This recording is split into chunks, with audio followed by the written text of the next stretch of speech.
اب کس کی منجی ٹھوکنی ہے؟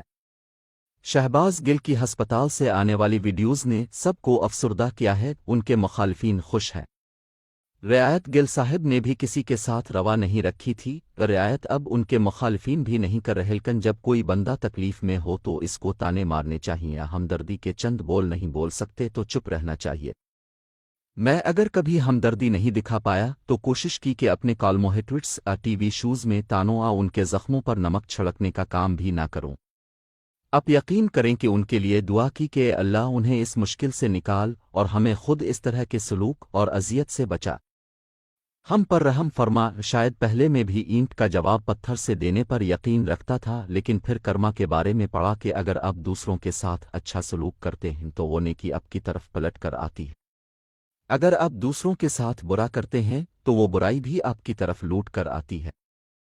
کرما کہتا ہے اب دوسروں سے انتقام انہیں نقصان پہنچانے والی سوچ سے باہر نکل جائے۔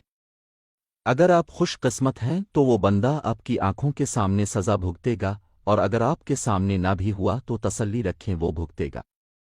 اب خود کو نہ جلائیں، نہ اپنی راتوں کی نیندیں خراب کریں۔ میں خود اب بہت احتیاط کرتا ہوں کہ میرے کسی ایکشن سے کسی کے خلاف کچھ برا تو نہیں ہو رہا جسے میں اپنی بہت بڑی کارکردگی سمجھ رہا ہوں۔ ہر وقت ذہن میں یہی رہتا ہے کہ کسی کو تکلیف نہ دی جائے ورنہ بھگتنا پڑے گا۔ شہباز گل سے یقیناً بہت بڑے بلنڈرز ہوئے، شاید جس تکلیف سے وہ گزر رہے ہیں انہیں خود بھی اس کا اندازہ ہوگا۔ انسان سے بڑا اپنا جج کوئی نہیں۔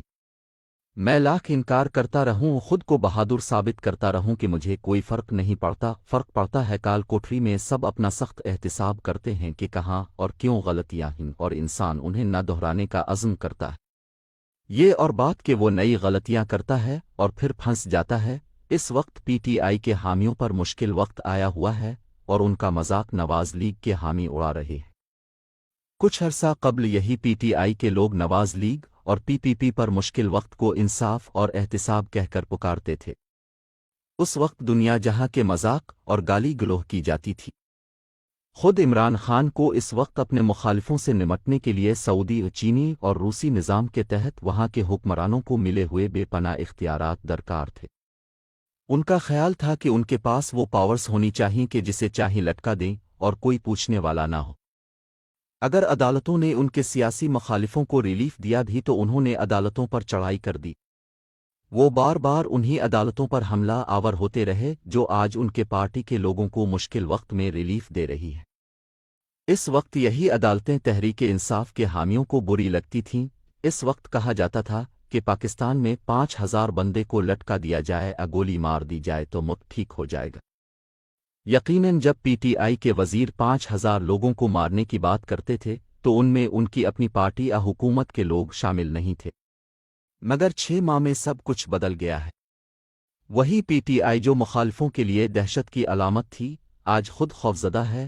وہی بات کے وقت بدلتے دیر نہیں لگتی، ہوا کسی کی نہیں ہوتی، اس کا رخ کسی وقت بھی بدل سکتا ہے، سرد ہوا کسی وقت گرم بھی ہو سکتی ہے، لیکن حکمران کوئی بھی ہوں وہ یہ بات نہیں سمجھتے۔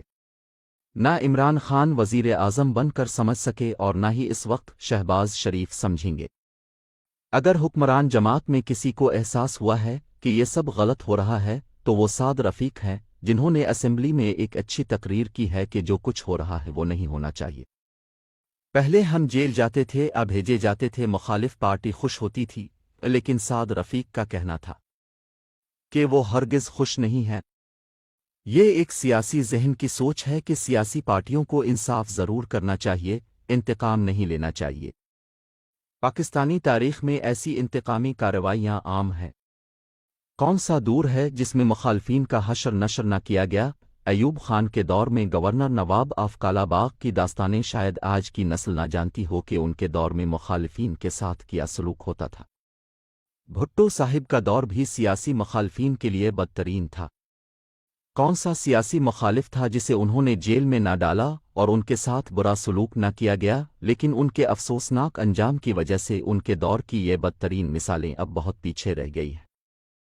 ضیاء الحق نے تو سب حدیں کراس کیں، اور جہاں بھٹو کو پھانسی لگائی وہیں انہوں نے پیپلز پارٹی کے ورکرز کو بھی پھانسیاں لگائیں۔